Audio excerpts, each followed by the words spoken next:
brought to you by Nova शुद्ध घी। जब जब खाए दिल खुश हो जाए, सदियों का नोवा शुद्ध देसी घी, सपना स्वस्थ भारत का। I love घी। नमस्कार, आप देख रहे हैं न्यूज तक। मैं हूं आपके साथ अनुराधा तंवर। कांग्रेस वर्किंग कमेटी की बैठक पटना में होने जा रही है 24 सितंबर को। इसको लेकर लगातार बिहार कांग्रेस की ओर से तैयारियां की जा रही हैं, लेकिन इस कांग्रेस वर्किंग कमेटी की बैठक को लेकर सियासी गलियारे में कई तरह से बयान दिए जा रहे हैं। कई राजनेताओं के जो बयान आए हैं वो कांग्रेस की इस CWC की बैठक के पटना में होने के पीछे कई अलग अलग वजह बता रहे हैं। जैसे हाल में ही अभी चिराग पासवान का बयान आया, उन्होंने कहा कि कांग्रेस पटना में CWC की बैठक कर रही है, इसके पीछे वर्चस्व की लड़ाई नजर आती है, क्योंकि मुझे याद नहीं आ रहा कि आखिरी बार कब कांग्रेस ने बिहार में पटना में अपनी CWC की बैठक की। कई और लोग भी कांग्रेस के इस मूव को लेकर कई तरह के बयान दे रहे हैं। इस पर बात करेंगे। हमारे साथ वरिष्ठ पत्रकार विजय विद्रोही जुड़ रहे हैं। विजय जी, बहुत स्वागत आपका। शुक्रिया, बहुत बहुत। विजय जी, क्या समझ आ रहा है आपको कि कांग्रेस को आखिर क्या जरूरत पड़ी कि CWC की बैठक करने के लिए उन्होंने पटना को चुना? देखिए, आपने बहुत अच्छा सवाल उठाया। 1940 के बाद पहली बार कांग्रेस की CWC की बैठक पटना में हो रही है, बिहार में हो रही है। स्वाभाविक है, विधानसभा चुनाव नहीं होते तो शायद बैठक वहां नहीं हो रही होती। अब आप कहेंगे कि विधानसभा चुनाव तो पहले भी होते रहे हैं, पिछले 20-25 साल से कांग्रेस बिल्कुल सत्ता में नहीं है, तो पहली बार क्या कांग्रेस को कोई संभावना लग रही है? कांग्रेस चौथे नंबर की पार्टी है, बहुत कुछ लेना देना उसका महागठबंधन में भी रहता नहीं रहा है। लेकिन इस बार राहुल गांधी भारत जोड़ो यात्रा के दौरान जब उन्होंने नॉर्थ ईस्ट से गुजरात तक की निकाली थी, तब भी उनका बिहार के कुछ इलाकों से गुजरना हुआ था। फिर वो वोट अधिकार रैली, फिर SIR का मामला। तो मुझे लगता है कि कांग्रेस एक संभावना देख रही है बिहार में। उसे लग रहा है कि संगठन मजबूत किया जा सकता है, कार्यकर्ताओं में जोश लाया जा सकता है, और इस बहाने महागठबंधन में जहां सीट शेयरिंग का जो दौर चल रहा है वो उसमें अपनी थोड़ी बार्गेनिंग टैक्टिक्स के कारण अपनी से को थोड़ा और बढ़ाया जा सकता है, और एक मैसेज देने की कोशिश की जा सकती है बिहार की जनता को, और बिहार की जनता के बहाने देश की जनता को, कि कांग्रेस विरोधियों को बिल्कुल आमने सामने की टक्कर में चुनौती देने के लिए तैयार है, चुनाव के लिए तैयार है, और मजबूती के साथ वो चुनाव लड़ना चाहती है। कांग्रेस मजबूती के साथ चुनाव लड़ना चाहती है, और शायद कांग्रेस को मजबूत करने के लिए राहुल गांधी समय से समझ गए शायद कि जरूरत है कि बिहार में उन्हें खुद मैदान में उतरना पड़ेगा। विजय जी, जिस तरीके से कांग्रेस पार्टी चुनावों से कई महीने पहले सक्रिय हुई बिहार में, कन्हैया कुमार को सबसे पहले लगाया गया कि आप जाइए और युवाओं के बीच में जाइए, कार्यकर्ताओं के बीच में जाइए, पलायन रोको यात्रा चलाइए, वहां पर लोगों को थोड़ा सक्रिय कीजिए। उसके बाद उन्होंने बिहार कांग्रेस के अपने प्रदेश अध्यक्ष को बदला, राजेश राम को कुर्सी सौंपी, और राहुल गांधी वोटर अधिकार यात्रा से पहले भी कई बार बिहार होकर आए, छात्रों से मिले, हॉस्टल गए, उनके साथ बैठे, संवाद किया, और फिर वोटर अधिकार यात्रा की। ये जो तमाम एक्टिविटी कांग्रेस पार्टी ने बिहार में इस बार ही की है, क्या वाकई कांग्रेस को लग रहा है कि संभावना उनके लिए प्रबल बन रही है, या फिर कांग्रेस ये संदेश देना चाह रही है कि जो बीत गया सो बीत गया, अब एक नई शुरुआत और मजबूत शुरुआत करने जा रही है कांग्रेस पार्टी? दोनों ही बातें हैं आप जो कह रही हैं, और इसके लिए जातीय समीकरण पर कांग्रेस ने बहुत ध्यान दिया है। अब कन्हैया कुमार भूमिहार हैं, सवर्ण जाति से आते हैं, और 11 साल की डबल इंजन की सरकार से कांग्रेस को लगता है सवर्ण जाति के बीच भी मोदी और अमित शाह का जो रुतबा है थोड़ा सा कम हुआ है। प्रशांत किशोर भी सवर्ण जाति के हैं, वो भी थोड़ा डेंट लगा सकते हैं जो बीजेपी का जेबी वोट माना जाता रहा है 14%, जिसमें ब्राह्मण, भूमिहार और कायस्थ और राजपूत शामिल हैं। दूसरा, राजेश राम जो महादलित हैं, रामदासी से परिवार, वो जाति विशेष से आते हैं, उनका 5.5-6% का अपना वोट बैंक है। उनको प्रदेश अध्यक्ष बनाया गया। कृष्णा अल्लावरू को प्रभारी बनाया गया, जो कि मैक्रो मैकेनिक्स और माइक्रो इकोनॉमिक्स में माहिर रहे हैं। और मैनेजमेंट देखने में, सीटों का चयन कैसे हो, वोटों का समीकरण क्या है, जातियों का समीकरण क्या है। तो कुछ प्रोफेशनल तरीके से चुनाव लड़ती हुई बिहार में राहुल गांधी की पार्टी दिख रही है और रेस के घोड़ों पर ज्यादा जोर दिया जा रहा है।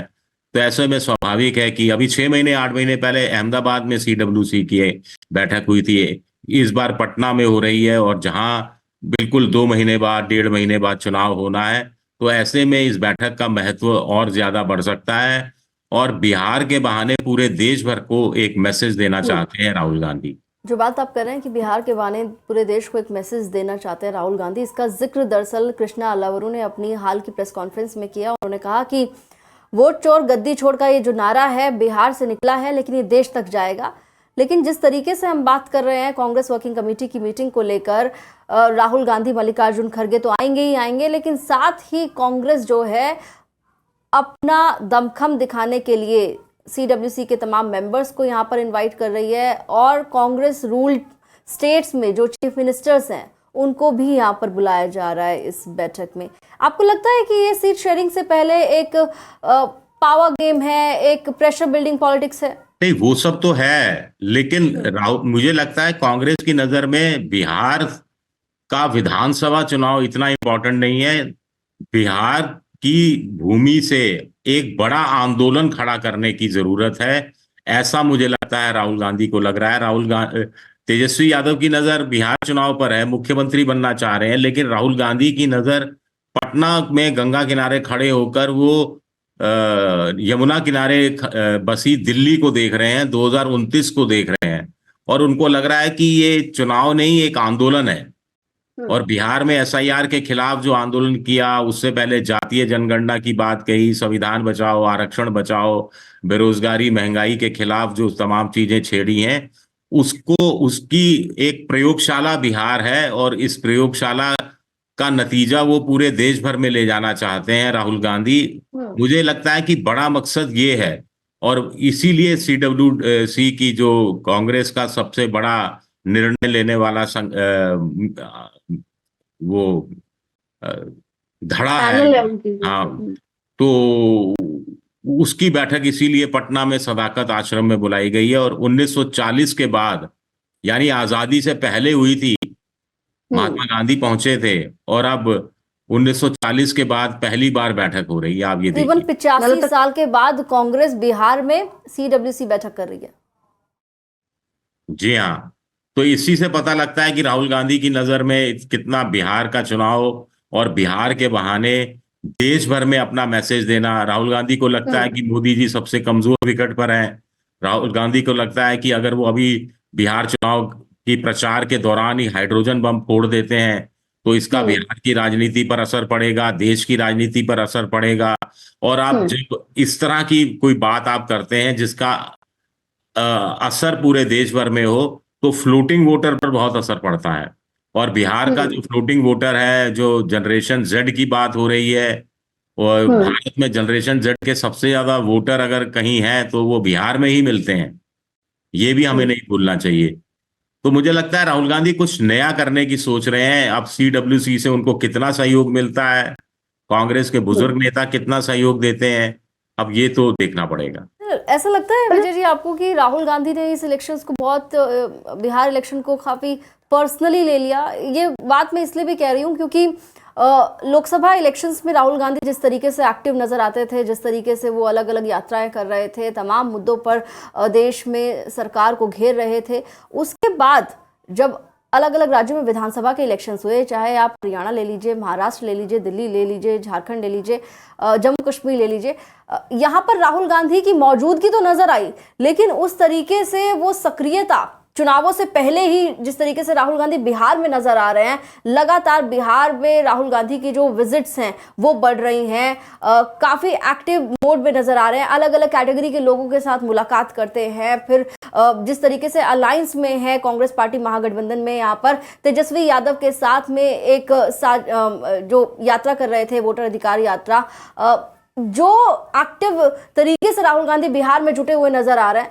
उसके बाद लग रहा है कि ये राहुल गांधी ने चुनाव जो है बिहार का वो काफी पर्सनल लिया है। जी हाँ, देखिए, अगर मोदी के लिए बिहार जीतना बहुत जरूरी है, अगर मोदी बिहार हार गए तो अगले साल बंगाल, तमिलनाडु, असम पर भी संकट आ सकता है। विधानसभा चुनाव जहां होने हैं, उनकी व्यक्तिगत छवि पर भी संकट आ सकता है। इसी तरह राहुल गांधी अभी हाल के महीनों में जो मेहनत की है, उसके बाद वो कांग्रेस के तो सबसे बड़े नेता बने ही हैं, महागठबंधन के नेता बने हैं, इंडिया ब्लॉक के गठबंधन नेता बने हैं, और लीडर ऑफ अपोजिशन के रूप में वो चुनाव मैदान में उतर रहे हैं।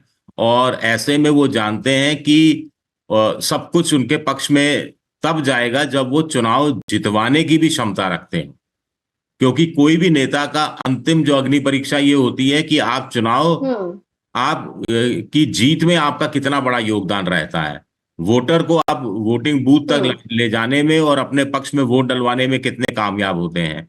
तो इस हिसाब से बिहार का चुनाव राहुल गांधी के लिए बहुत बड़ी अग्नि परीक्षा है।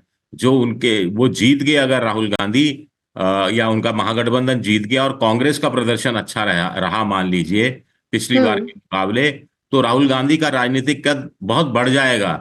ये एक संभावना देखी जा सकती है। उसके लिए बहुत जरूरी है कि कांग्रेस को मन माफिक सीट भी मिले, क्योंकि अभी तक जो सीटों के बंटवारे पर पेंच जो है फंसा हुआ नजर आ रहा है। हालांकि कृष्णा अलावरू तो कह रहे हैं कि बातचीत अच्छी चल रही है महागठबंधन में, और इस बार महागठबंधन जो है वो सीटों को लेकर एक सही तालमेल के साथ आगे बढ़ेगा। लेकिन अभी तक फिलहाल क्योंकि कुछ भी औपचारिक तौर पर बाहर नहीं आया है कि किसको कितनी सीटें मिल रही हैं, कांग्रेस स्क्रीनिंग कमेटी की मीटिंग बुला रही है, ये भी जानकारी सोर्सेज के हवाले से है कि तकरीबन 100 कैंडिडेट्स की स्क्रीनिंग करने की बात हो रही है। लेकिन हो सकता है कि 60, 62, 65 तक कांग्रेस मान भी जाए, लेकिन इतनी सीट मिलनी भी कांग्रेस के लिए जरूरी है। तो जो बात आप कह रहे हैं कि राहुल गांधी अगर यहाँ पर कांग्रेस पार्टी कुछ अच्छा परफॉर्म करती है तो राहुल गांधी के लिए एक बड़ी जीत हो सकती है, लेकिन बात फिर वहीं आ जाती है कि जीत बड़ी तो तब होगी पहले सीटों पर बात बन जाए। जी हाँ, वो तो दोनों गठबंधनों में यही मसला चल रहा है। एनडीए में भी यही मसला चल रहा है, महागठबंधन इंडिया ब्लॉक में भी यही मसला चल रहा है। और ये कोई नई चीज है, नई चीज नहीं है। आपका गठबंधन बड़ा होता है, आप उसमें कुछ छोटी पार्टियों को भी शामिल करते हैं, तो हर कोई अपना हिस्सा मांगता है, हर किसी को लगता है कि वो उससे ज्यादा सीटों पर लड़ना चाहिए। लेकिन कृष्णा अलावरू ने कहा जैसा कि प्रैक्टिकल सोल्यूशन निकाला जाएगा, तो देखना पड़ेगा कैसा प्रैक्टिकल सोल्यूशन होता है। और दूसरी बात है कि राहुल गांधी बहुत खुले दिल के आदमी बताए जाते हैं। वो कई बार कह चुके हैं कि सीट शेयरिंग को लेकर वो बहुत अड़ाउड़ी वाली स्थिति में नहीं रहने। और सबसे बड़ी बात है कि जब तक लालू प्रसाद यादव और सोनिया गांधी के बीच में बातचीत हो रही है, जब तक ये संभावना बातचीत की बची रहती है, क्योंकि दोनों में बहुत अच्छे रिश्ते हैं। लालू प्रसाद यादव सोनिया गांधी की बड़ी इज्जत करते हैं। तो जब तक ये दोनों हैं तब तक मुझे तो कम से कम नहीं लगता कि इंडिया गठबंधन में सीट शेयरिंग को लेकर कोई अड़चन आ सकती है। एक फोन दोनों के बीच में हो गया तो चीजें 5-7 सीटें इधर या उधर वो आराम से एडजस्टमेंट हो जाएगा, ऐसे मोटे तौर पर संकेत मिल रहे हैं। लेकिन लालू की पार्टी में लालू के परिवार को लेकर जो अलग तरह की खबरें आ रही हैं सामने, उससे महागठबंधन को ज्यादा नुकसान हो सकता है। बिल्कुल, जो बात आप कह रहे हैं कि लालू परिवार के भीतर जो कलह चल रही है, जो बगावती तेवर हमने रोहिणी के भी देखे हैं, रोहिणी आचार्य के, और उससे पहले तेज प्रताप के साथ जो कुछ हुआ, उसको लेकर इस वक्त काफ़ी घमासान वाली स्थिति परिवार के भीतर बताई जा रही है। रोहिणी ने तेजस्वी यादव को अनफॉलो कर दिया सोशल मीडिया से, लालू यादव को अनफॉलो कर दिया, ये तमाम चीज़ें चल रही हैं। ऐसे में चुनौतियां महागठबंधन के सामने, और खासकर अगर हम आरजेडी की बात करें तो आरजेडी के सामने पर्सनली भी कई सारी चैलेंजेस दिखाई दे रहे हैं। देखिए, सबसे बड़ी बात है कि ऐसा लग रहा है तेजस्वी यादव को कि जैसे वो चुनाव जीत चुके हैं और मुख्यमंत्री पद की शपथ लेना बाकी है। बड़ा कठिन चुनाव है, बड़ा नजदीकी चुनाव है, एनडीए के पास भी बहुत सारे उपाय हैं। आप ये देखिए, नीतीश कुमार और प्रधानमंत्री जिस ढंग से रेवड़ियां बांट रहे हैं, करीब 40,000 या 50,000 करोड़ की रेवड़ियां बंट चुकी हैं। ऐसा करने की क्यों जरूरत महसूस हो रही है? क्योंकि उनको भी मालूम है कठिन चुनाव है, मुकाबले का चुनाव है। पिछली बार 12,000 वोटों का दोनों गठबंधनों के बीच अंतर था, 0.1% वोट डिफरेंस था। ऐसे में अगर परिवार में झगड़ा होता है, और ये भी झगड़ा गजब है, पूरा परिवार जैसे कि उनको मान के चल रहा है कि मुख्यमंत्री का पद तो आ चुका है, अब आपस में सत्ता का बंटवारा करना है, इससे बड़ा गलत मैसेज आता है। और मैं तो, मेरी व्यक्तिगत राय अगर आप मानेंगी तो मैं तो आज की तारीख में भी मानकर चलता हूं कि कड़ा मुकाबला है जिसमें एनडीए को थोड़ी सी बढ़त मेरे हिसाब से है, जो मुझे लगता है एनडीए के पास थोड़ी सी बढ़त है। और लेकिन इंडिया गठबंधन का तेजस्वी यादव भी अड़े हुए हैं, जैसे कि कई बार कह देते हैं कि मैं ही मुख्यमंत्री बनूंगा। अरे भाई आप ही बनोगे, पहले जीतो तो सही। बोलने की क्या जरूरत है, बोलकर तो आप अपनी हालत खराब करोगे। ज्ञार यादव ओबीसी है, एक्सट्रीम बैकवर्ड क्लास है, महादलित है, वो नाराज है आपसे।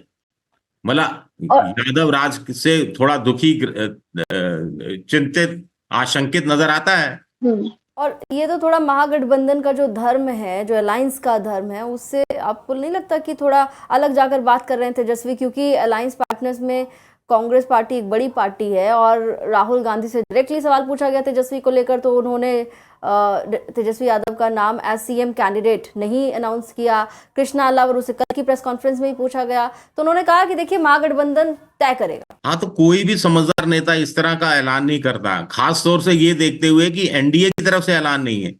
भाई महागठबंधन के नेताओं के पास तो इतना अच्छा बहाना है, कोई भी पत्रकार पूछे कि आपका मुख्यमंत्री कौन होगा, आप बताते क्यों नहीं, तो सीधा जवाब देना चाहिए कि नीतीश कुमार को उन लोगों ने अनाउंस कर दिया क्या 25 से 30 वो मुख्यमंत्री रहेंगे, उनसे जाके सवाल पूछिए। ऐसे आप कहकर आराम से टाल सकते हैं, दूसरे के पाले में गेंद डाल सकते हैं, लेकिन उछल उछल कर इस तरह के बयान देना, तो ये तो कोई बहुत ही परिपक्व राजनीति का सबूत नहीं है। चलिए देखना होगा कि क्या तय होता है इंडिया ब्लॉक में, लेकिन उससे पहले ये देखना काफी महत्वपूर्ण रहने वाला है कि कल यानी कि 24 सितंबर को कांग्रेस की वर्किंग कमेटी की बैठक जो पटना में होने जा रही है, उस बैठक में क्या कुछ चीजें तय होती है, क्या सीट शेयरिंग को लेकर भी कोई आंकड़ा कांग्रेस की ओर से कल रखा जाएगा, जो बात अंदर खाने चल रही है उस पर कोई निर्णय हो जाएगा। कैंडिडेट्स की लंबी कतार बताई जा रही है कि कांग्रेस के पास है, क्या वहाँ कुछ चीज़ें तय हो जाएंगी? बहुत सारी चीज़ें हैं जिनके बारे में हमें देखना होगा, थोड़ा इंतजार करना होगा। विजय जी, बहुत शुक्रिया तमाम बातचीत के लिए, हमारे साथ जुड़ने के लिए।